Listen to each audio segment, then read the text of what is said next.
Welcome everyone to Rebels with a Heart. Very excited about our guest today. He's a good friend, someone who has personally inspired me, and I think is doing a lot of great work in the world. Vaughn Kohler, welcome to Rebels with a Heart. Good to be with you, Derek. It's been a So, long time coming. You're a very patient man.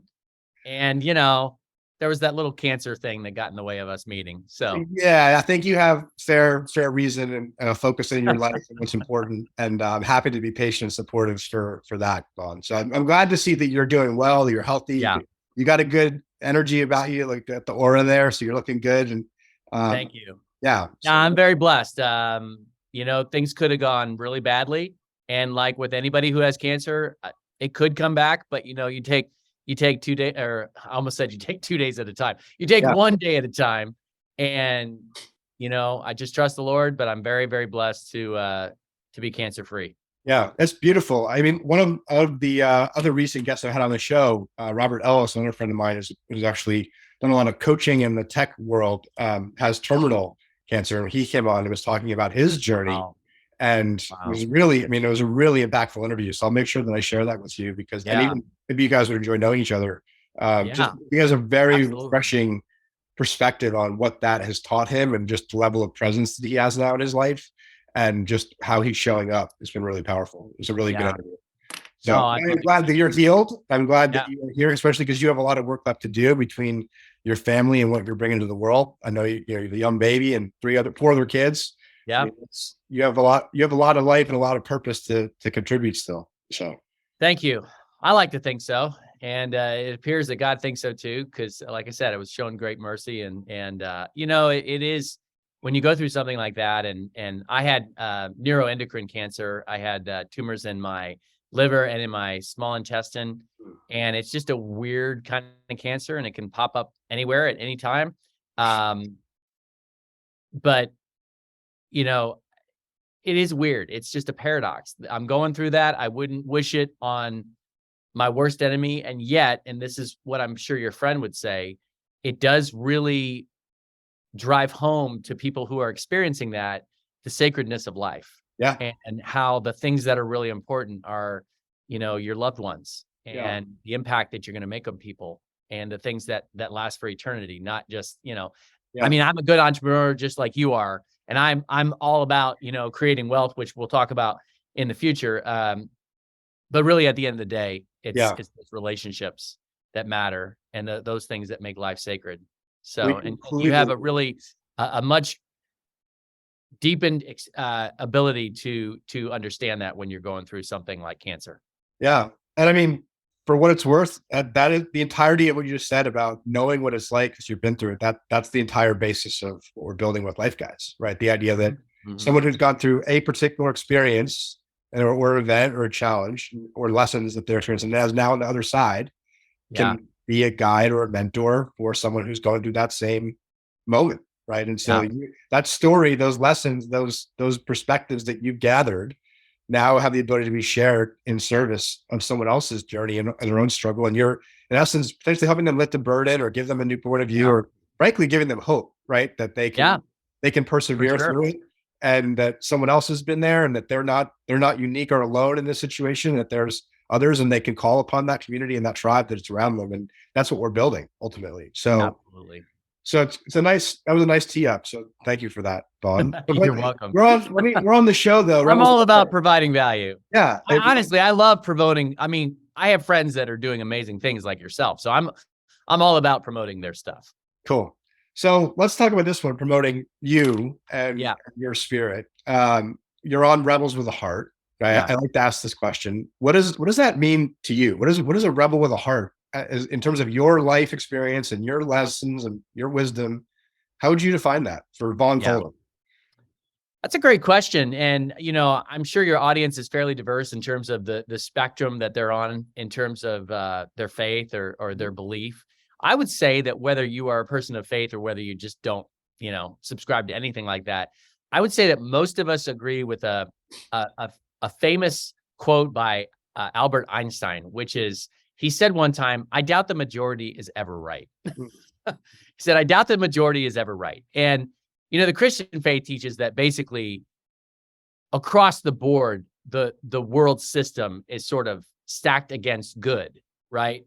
And there are people like my friend Andy Frisella who think that there's an establishment that, most people are not committed to truth, goodness, and beauty, to excellence, that sort of thing.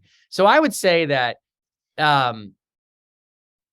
it's good to be a rebel if what you're rebelling against is the mediocrity and the negativity of the majority. It's good to be a rebel if you're wanting to be an exception to the rule of people who just want to live as drones and automatons and people who are just sort of following orders. I think it's good to be a rebel in that regard. And we'll follow up on exactly who Andy Frisella is. He's a close friend of mine, but one of the things that he says is personal excellence is the ultimate rebellion. Yeah. And I love that. And so I would tie that into the second part of your statement, rebel with a heart, that when you really have a heart, when you are really driven by passion for good things, that passion will drive you to make the most of your life and to be the best that you can possibly be. So yeah, I like the idea of being a rebel, being an exception who is committed to being exceptional, so that's what it means to me. That's an excellent definition, Vaughn. And I agree with that, first off, because I believe that believe what Andy talks about as well. And we've got some time to spend some time together with him. But yes, personal excellence, personal responsibility, especially when multiplied across society, that is how you create goodness. That is how you create change. And back to the idea of heart, and more than just passion, but even, you see my hat, speaking in the context of love, right? It's about helping people to help all people reach their potential, right? And to your point about faith, wherever you are in your faith journey, to reach your God-given potential or whatever's been bestowed upon you in your talents or your skills, to really use that for the benefit of helping other people in your life. I believe that's fundamentally why we're here. I know you believe that. I know you share that. Absolutely. Right? And so that's the core content. And from our business perspective, how do you bring that through the core context of corporate America, which to your point really is kind of, managing, through systems and process, to a certain level of success. But how do we break through that to get to a higher level of human flourishing and create better and new systems that are in line with that individual and collective contribution? That's what I believe we're here to do as a business level. Absolutely. Right? I love that you use the phrase human flourishing, because within the last 6 months, that's been a phrase that's kind of become part of my lexicon and vocabulary. That's what it should all be about, is how can we help human beings flourish? How can we as individuals conduct ourselves in such a way that we help our neighbor to truly become who God meant them to be, and to help build relationships between between people. And I mean, I'm a little biased, but I'm inclined to think I'm right. I think that what is currently happening is we have a very, very shallow view of what it means to love and accept other people. And it basically means that we sort of tacitly celebrate these differences. We basically say that, whatever anybody wants to do is fine and we should accept them. And we think that that's love, when in reality, love is willing the good of the other person. And in order to will the good of the other person, you need to know exactly what goodness is. And so the more and more people that can really understand what true love is, that it's not wholesale acceptance of another person and whatever, vices or virtues they bring. It is a commitment to truly help one another become good. And to be committed to all that is true, good, and beautiful. And it's not just being nice to one another and accepting everything that we do. I'm going to come back to that in the present societal context and the zeitgeist of what's happening in the world in just a moment. I want you to share a bit of your story and your journey through life, Vaughn, because I think you have a really interesting story. Again, I mentioned you're the first pastor educated person we've had on this show, which I think is cool, because you're also an entrepreneur. You're also just a humanitarian. You're also a teacher. You're also all these other identities that you kind of, in my view, picked up along the way. Tell us a little about that rebellious journey, if you will, and how you've gotten here, right? Thank you. It's been a surreal journey, and it's a journey that I certainly didn't make all the right decisions or all the right steps or all the right choices. But, I think that there's a great couple lines from a really wonderful gospel song called "All the Way That My Savior Leads Me." And the line goes basically, "All the way my Savior leads me, what have I to ask beside? can I doubt his tender mercies through through life? He's been my guide. And it's been my experience has been, in spite of my unworthiness and in spite of my stupidity sometimes, God has shown me tender mercies and has guided me in ways that I just couldn't possibly imagine. So the long story short is that when I was younger, when I was in college, I felt called to be a pastor. And I specifically felt that calling when I delivered a sermon in a class. And when I delivered that sermon, and I mean, there was like, 7 people in the class. So it wasn't like I was delivering it to this big congregation. But I delivered that sermon and I really felt just the smile of God. And I felt like him saying, this is what I want you to do. And I felt really excited about that. So I went to seminary, started ministry in Manhattan, Kansas, was a pastor for 10 years, had a really, really wonderful experience. Learned what it meant, not just to love and serve people, but to be loved and served as a pastor by your people. That's something I think a lot of pastors don't allow themselves to do. They're all about loving and serving their people, and they don't open themselves up to say, okay, it's okay if you love and serve me. Because love has to be a two-way street. Yeah. And sometimes I feel like ministers are so focused on, I want to make an impact on people's lives, and you forget, you got to give people the grace of allowing them to make an impact on your life. And so I had a great experience as a pastor for a couple of reasons. I felt God leading me out of the pastorate. One was I was a Baptist pastor who felt led to enter the Catholic Church. That's a whole conversation for another time. However, I will say to some of my Protestant brothers, rest assured, I have a personal faith in Jesus Christ, and that is what my ultimate hope is in life. But the other reason is I really felt the Lord leading me into a context of teaching. Originally, I thought, because I always really enjoyed teaching and I always really enjoyed college students. And I felt like, when you're in college, you're super, able to be influenced. I've often heard that, people's lives were changed in college for good and for bad. I had heard that, frankly, a man who we all know was fairly decent human being, and his life was transformed in college for the worse. And his name is Osama bin Laden. And he was impacted by one of his professors or one of his teachers, and he went down a really dark road, obviously. Yeah. Well, the opposite can happen. And so I wanted to work with college students, young people. And so I left the pastorate. I started working for a college, really enjoyed it. I taught in the communications department. I worked in the marketing department and development, which is fundraising. But in the meantime, I was getting married. So when I got married, my wife and I moved to St. Louis for a variety of reasons. I had served as a pastor in Manhattan, Kansas, worked at a college in Kansas City. For a variety of reasons, we moved to St. Louis. So when we got to St. Louis, me being the confident, cocky guy that I was, I said, I'll just be able to create my own job, talk myself into somebody hiring me. For whatever reason, that did not happen. It was very humbling. So for the first 9 months of being in St. Louis, I'm like, what is going on here? I cannot find a job. And the truth is, like, I have a number of marketable skills and I'm a very hard worker, and I could not figure out, why can't I get anybody to hire me?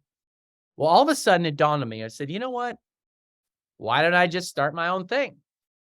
I'm good at writing. Why don't I start a job as a ghostwriter? Because I knew that you could make some good money ghostwriting. So that's what I did. I created an LLC. I kind of laid the foundation. Hadn't really gotten any clients. In the meantime, there was a local magazine that needed writers.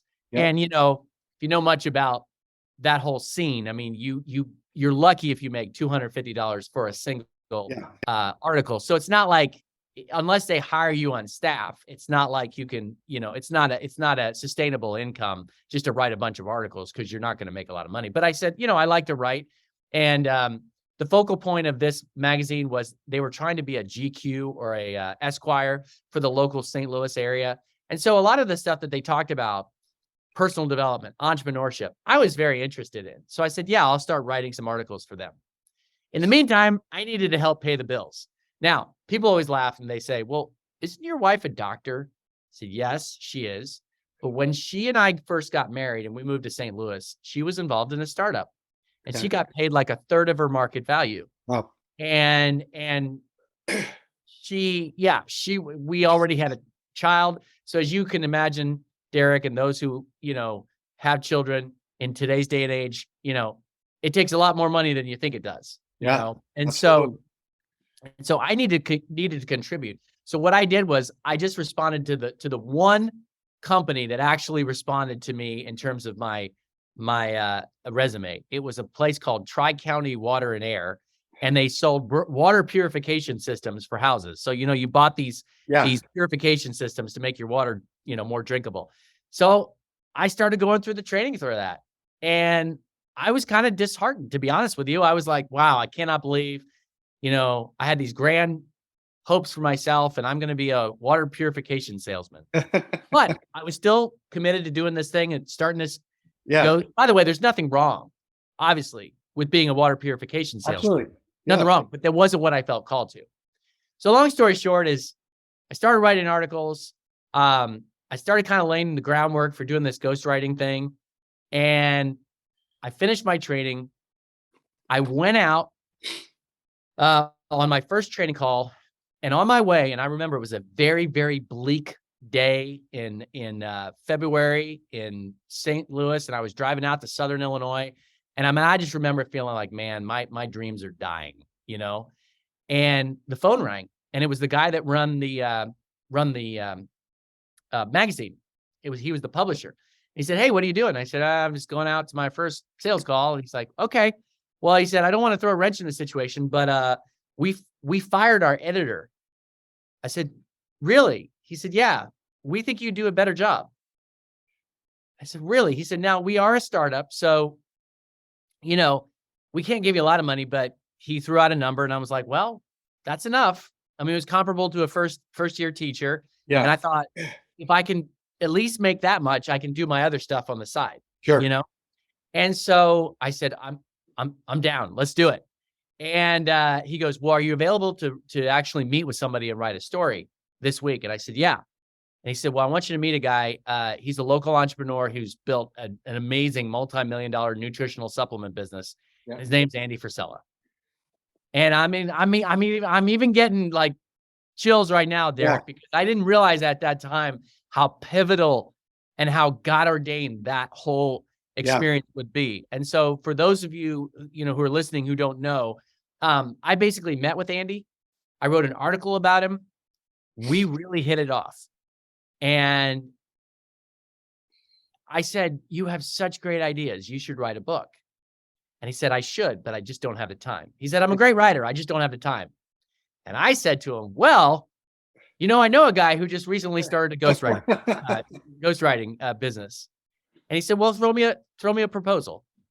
And I researched it and I threw out a proposal that was more, you know, remember, I was a pastor of a relatively medium-sized church.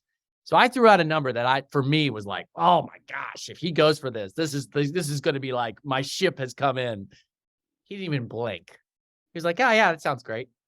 I'm like, I cannot believe this. I cannot believe this is happening. Well, long story short is we started meeting and I started asking him questions about all of his ideas and everything and started taking copious notes. And we would have these really great conversations. And he had his media team record them, which makes sense because he you know, Instagram, Facebook, believe it or not, I mean, this was like 2013, still fairly early in all that, right? So he starts posting his answers to my questions, and people start going crazy. They're like, "Man, this is great stuff. Where's your podcast?"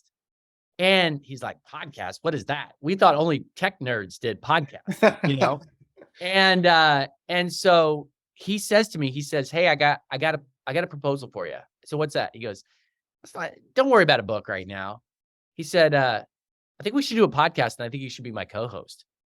You have to remember, I mean, I barely really knew this guy. Yeah. We really hit it off. And I said, and for our listeners who don't know Andy Frisella, great guy, golden heart. He never met a cuss word he doesn't like. And I'm a former pastor. And so I'm thinking I'm going to be on this show with him dropping F-bombs. I mean, what are all my conservative Christian friends going to think? And I just felt this sense that God wanted me to do this. And I said, "Are you sure, bro? Because you're a multimillionaire. There's anybody you could get to do this." And he goes, "Honestly, man, you are really good at asking questions and you get stuff out of me like nobody's gotten stuff out of me." And I said, "Okay." And it was funny because I ended up teaching a class at a local seminary. Yeah. And, I was basically teaching pastors, local pastors, how to be better communicators. And I asked the leaders of that seminary, I told them about the opportunity. I said, I'm just a little bit worried because, he cusses. And they're like, well, are you going to be promoting immorality on the show? I go, no, it's going to be entrepreneurial, personal development. It's all going to be good stuff. It's just the cussing. And they said, well, is your conscience uneasy about that? I said, no. He said, we think it's a great opportunity. It's a great opportunity. People will know you're a pastor. It's a great opportunity to impact people's lives. So God bless you. And honestly, I've thought about that lately, Derek. Yeah. Because I'm like, if those guys would have said to me, oh, you shouldn't do that, I probably would have said, okay, I trust you. Yeah. But they affirmed it. And that opened up a whole incredible opportunity, a platform that I never had as a pastor to impact people's lives. And the truth is that, I feel like I'm bragging here, and this is owed, I would say 95% to Andy and his genius. But within a couple months, we were getting millions of downloads. Yeah. And we were the #1 business and success podcast on iTunes for years. Yeah. And so what has happened over time is that people know I'm a former pastor. And so they want to know sort of the intersection between faith and entrepreneurship, or what we might say spirituality and success. And there's a lot of BS out there. On the one hand, you have very, very hyper conservative pastors who almost think that money itself is evil. Yeah. That you should avoid it at all costs, and that the only way that you can honor God is to be, bone-numbingly poor. But you also have the opposite extreme, which is what we would call the prosperity gospel, which is, well, if you really love God, he'll make you rich. That's baloney. Think about all of our friends in other countries who are very good people who love the Lord, but they're born into third world countries where they just don't have a lot of money. God doesn't love them. Sorry, I'm not buying that. So I really felt like I was given a unique opportunity to say, okay, here's what the Bible says about money. Here's what it says about success, excellence, all that stuff. And so, it's been a wild ride. And we actually wrapped up that podcast. It's called the MF CEO project, because Andy refers to himself as the mother and CEO, but we're restarting it again, probably in January 2023. Okay. And I'm excited about it because he's grown as a person. I've grown as a person. We've both progressed in our entrepreneurship and the different projects that we've been involved in. And so I'm really, really excited about doing that with him again. And it kind of fits into my overall brand right now, which is faith, entrepreneurship, spirituality, and success. So I love that story, man. It's really, really powerful, and it's really fun. And you can see the depth of it. And I agree, even before you said it, I could feel the connecting of the dots happening, as if there's just that invisible hand there just guiding the way. Yeah. 2 questions. One, why are you restarting it? What, besides the fact you've both grown, is there a particular motivation or kind of a catalytic reason they both, you guys, we need to redo this now? That's a really great question. So the answer is that, when we finished up, we felt like we had said everything that we needed to say, and that it was a really good body of work for anybody who wanted to learn about entrepreneurship and personal success. And then at the time, Andy felt led to go into the direction of something more political. And so he's had a show called Real AF for the last couple of years, addressing some of the real issues that he thought are super important that are going on in our culture politically now. It wasn't really that he and I had a difference of opinion about that per se. It's just, I didn't feel God calling me into a political, show. And I actually moved back to Manhattan, Kansas, because I really wanted to raise my kids in a smaller environment. And I started focusing on developing some of my projects and working for a ministry, and then doing some other things on the side, like coaching. I had actually, as of now, I do have a virtual community. But what happened is, after doing the show for a couple of years for Andy, he kind of started thinking again, like, what I've been doing the last couple of years is valuable. It's not that it's not valuable, but he kept on thinking, when you have a political show, you're really dealing with symptoms. Yeah. And the root way that we're going to transform society is to transform individual people and get them committed to personal excellence. Yes. And get them committed to truth, goodness, and beauty, and, Yeah. and being exceptional. And so he said to me, he said, you know what? That was the main focus of the MFCO project. And he said, I think we need to get back to that. And he said, and frankly, I've had a lot of people tell me, and this is not in any way a negative thing on his current co-host with Real AF, because actually, I think Andy's going to continue doing Real AF. Yeah. But he said, a lot of people have said that there's just something about the combination of me and you that is really uniquely effective. Yeah. And so he wanted to do that again. He also believes that there's a whole generation. I mean, this was like 3 or 4 years ago. There's a whole generation of young people who haven't really heard it. And so for us to make it live again and do it fresh, and for us to be more evolved as people, bring in additional experiences, we think we have a real opportunity to impact people's lives. Love it. Well, I wish you much success with that, obviously. And it's very resonant, as we talked about, very resonant with the work that we're doing as well around personal excellence, personal journey, personal growth. Absolutely. And all that. I wanted to comment on something and ask a question that you mentioned it a few times. And I think it's a really admirable quality of yours, that you felt called. Like you talked about feeling called by this and called by that and called by this, but in the context of different pursuits in your purpose, right? And purpose, obviously, is something that's a fundamental element, I believe, of a core human need, right? Yeah. Especially as you develop through actualizing certain areas. How do you tune into that? Or like, how has that process been, for lack of a better term, revealed to you? How do you hone that? How do you refine that? Because I think that's another area where people may not, there's a back to rebellion, for lack of a better term, like that, the ability to listen to what's being given by the greater good, if you will, versus what is your own unique kind of ego or motivation or drive. And how have you cultivated that intelligence, right? Yeah, that's a great question, Derek. And this is what comes to my mind. So in the Bible, there's a pattern. And the pattern is that you have just a normal everyday Joe who's pretty much like the rest of the crowd. Yeah. And what happens, he's given this amazing vision of who God is. And once he sees who God is, and in all of his glory and greatness and mind-blowing power, that person is changed. And that person has a sense of purpose and a sense of mission that they didn't previously have. And I think of Isaiah chapter 6, where the prophet is basically living among a people who are, I mean, I hate to say it, but kind of like Americans today. We're just kind of lost our way, right? And there's a lot of societal ills, and he's kind of part of that. And what happens is he goes into the temple, and the Lord graciously Lord appears to him. Yeah. And he shows him how amazing he is. And Isaiah's like, oh my gosh, I had no idea that God was as great, and that there was a source of truth and goodness and beauty that was as amazing as you are. And the immediate thing that happens to him is that he's terrified. He's terrified that he has seen this really amazing person, and he's terrified, and he's like, oh crap, I'm dead, because I'm a loser. I'm totally a loser. I totally fall short. But God graciously says, no. And then he says, I forgive you. I'll extend you mercy. I'll extend you grace. But then he says, who wants to do something for me? In so many words or less. That's what the scriptures say. God says, who wants to do something for me? And Isaiah's like, I'll do it. I'll do whatever you want me to do. And so he all of a sudden has this sense of calling and this sense of mission and this sense of energy and enthusiasm of what he wants to do with his life. And the reason I bring that up is that I think that a lot of people in life, in our culture, they're just kind of listless, and they're going around. They're like, I don't know what to do with my life. I don't, what am I supposed to do for a job? What am I supposed to do to find real purpose in life? And I think what they need to do first and foremost, especially if they're people of faith, is they need to seek God.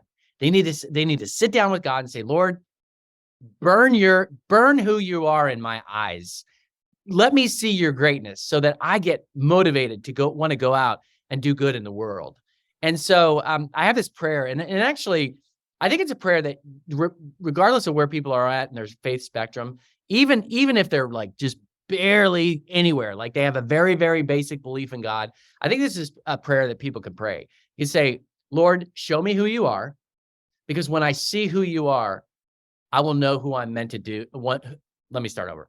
Lord, show me who you are, because when I see your greatness, I will know who I'm meant to be and know what I'm meant to do. Mm. That's the prayer. And so I guess when it all said and done, I think people should just ask God as much as you can understand who he is. I don't believe in quote unquote the universe, Yeah. but if that's where you're at right now, start with that. Just throw yourself on something bigger than yourself and say, show me who you are. And when I see how great you are, I'll know what I'm meant to do and I'll know who I'm meant to be. And that's what I would tell people is just ask for that calling, because I think God will reveal it to you. And then on a practical level, I mean, this is getting really practical. Yeah. I'm a writer. So I believe in what's called free writing. Free writing is a tried and true method for kind of untangling your thoughts and going deep into knowing what you really believe. So what you want to do is you want to set a timer for 10 minutes at a time. Do this multiple times a week until you get some clarity. Yeah. Set a timer for 10 minutes, and then say, just write, what am I supposed to do in life? ? What is my calling ? And then start writing. And the key about free writing is you literally don't stop. You have to keep your hand moving. It's got to be stream of conscience. You don't edit yourself. It doesn't even have, so literally it can be nonsensical. It can say, well, I think I might be called to work with teenagers. What's for dinner tonight? What movie am I going to with my wife tonight? Okay, back to the teenagers. What's the mission God has called me to do with teenagers? Okay, I have some laundry I need to do. Like, don't censor yourself. Just go for 10 minutes and do that multiple times. And then when you're done, go back and do what I call panning for gold, which is take a highlighter, start reading back. And if there's some thought that really resonate with you, highlight it and go, okay, God, is this what you're trying to tell me? Is this the direction you're leading? Because I think a lot of us already deep in our hearts know what we're called to do in life, but it needs to come to the surface. Yes. And by asking God to reveal that to us and by free writing about it, you can clarify that process. Yeah. So thank you for that lesson. I think that's very helpful. And what comes to mind even is a level of almost like pseudo channeling, right? Because you're letting your mind go. You're letting literally the spirit, for lack of a better term, just kind of take over, right? And just say, let's just kind of in the ether it's meant for me, right? Yeah. Like that's like what you're ultimately doing, and you're putting it into physical form on paper, right? And then you're checking that. So, and I think to what your point is back to the heart, right? Back to this idea. I agree. I think that each of us has on some level that purpose, that deep purpose that is part of what we need to really tune into to figure out. And that's the cause we need to really rebel for, right? To go against the grain, to make sure that comes forward. And then to your point, the community is there. The people are there to help you refine and foster and provide discipline for and to shape that effectively so it benefits more people, right? I think that's to your comment about listlessness. I think it's just that people are not really willing to go there, right? I think we've gotten to a very, we're easily entertained, we're easily distracted. We live here. We spend so much time in the mental, and not even the mental, but like the reactive mental, right? Like where we're not even in contemplation mode. We're just like drone on mode. Right. And what we needed to really do is connect the mental to what you were doing, the contemplation, the reflection into what is this really like? For me personally, that's why I asked the question about college. You can literally I can feel like when those different aspects are kind of clicking together, right? I mean, like there's a physiological response in your body when you're on that path, when you're responding to that deeper wisdom or that higher purpose or whatever language you want to put around it. I believe that there is definitely a quote unquote internal instruction guide that helps that. And that's part of what we're doing is we're helping foster that, helping to help people identify that, helping them give them the tools. That's what you're doing too, giving them the resources, giving them the lessons, giving them the reference points, and giving them feedback on how they can apply that. But ultimately, it still comes down to you need to use your own internal kind of guidepost and kind of check against that. And that's absolutely to do that. So no, absolutely. You're so right. And it's just, people know this, but they need to be reminded of this. You can go so deep if you don't allow yourself to be distracted by your phone or by any sort of technology. And so obviously, whether you're praying about it or whether you're free writing, it's fine to set a timer for your phone, but put it away where it's not going to be distracting. I love that term you use, reactive mental, because that's what most of us are doing. When we're using our minds, we're reacting. We're not going deep. We're not really thinking about our lives. We're not cultivating silence to hear the voice of God and to hear our own Contemplation is the word that comes up desires. to me a lot recently on that. Absolutely. To contemplate, to sit in silence, to literally just, to your point, the same thing you're doing on paper, you're doing kind of a mental audit of it. Like, what are the thoughts that are coming up? Like, what is that? Where does that come from? Like, right? Absolutely. Why is that there? What's driving that? What's the significance of that? Like, that's the stuff that I think, I don't know. I feel like that's a lost art in some ways.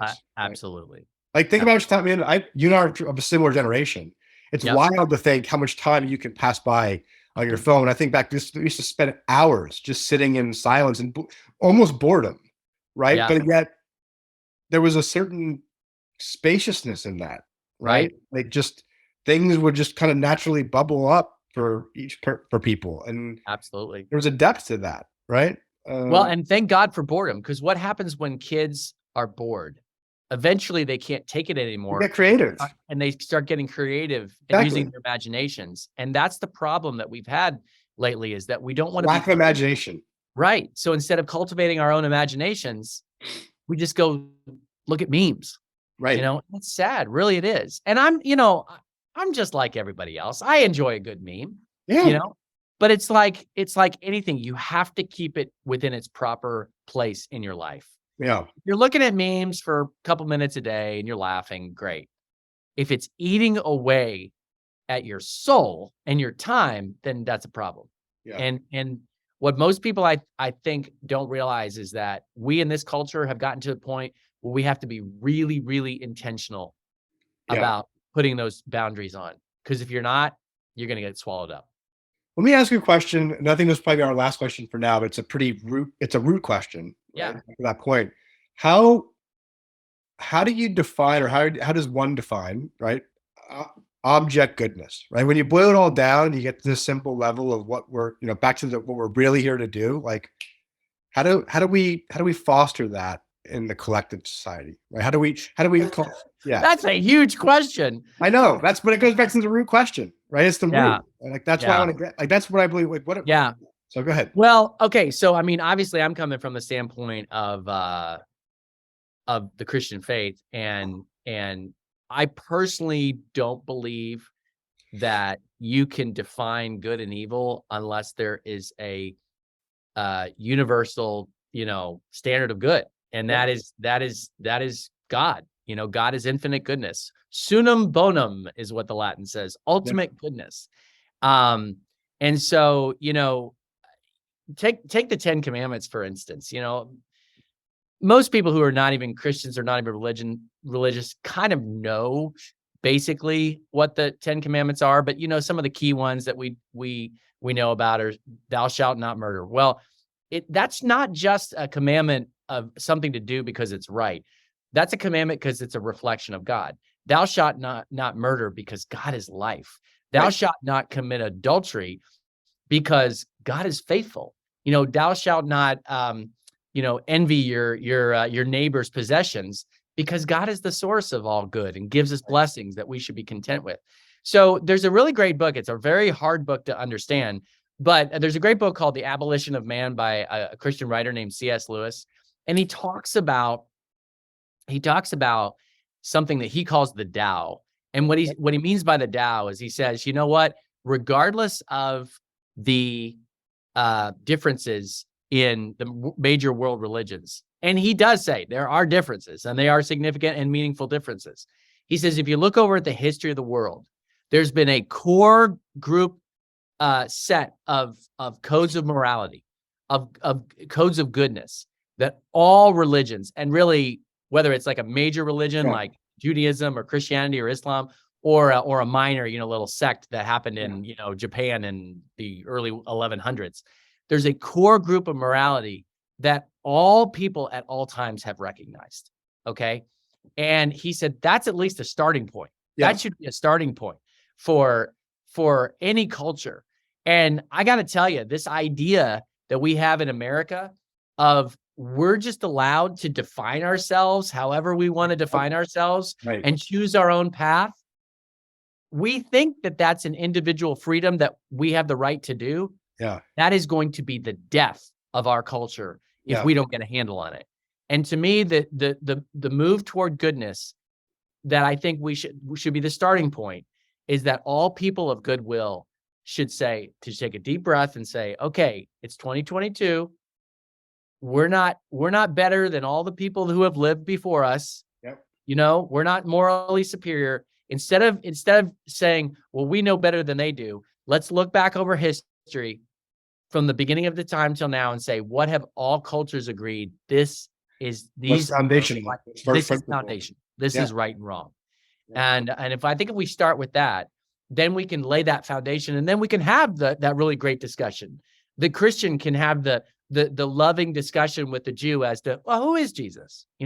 Or the Christian can have the loving discussion with Islam of, okay, well, why are you guys more into Muhammad than you are Jesus? And we can have those civil discussions. Yeah. But if we don't have a base of morality, a shared morality to even be decent and good to one another, then that's dangerous.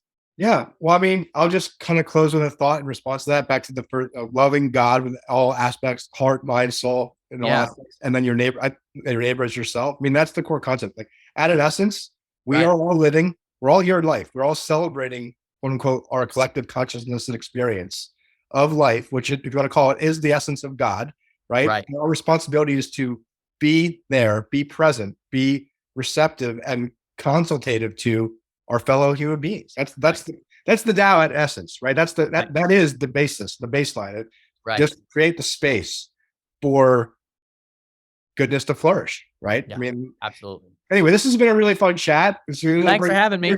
Very spiritual chat, and I've really enjoyed you sharing your story and your heart, Vaughn, and just continue to wish you much success. How can our listeners and viewers learn and contact or access you if they like to?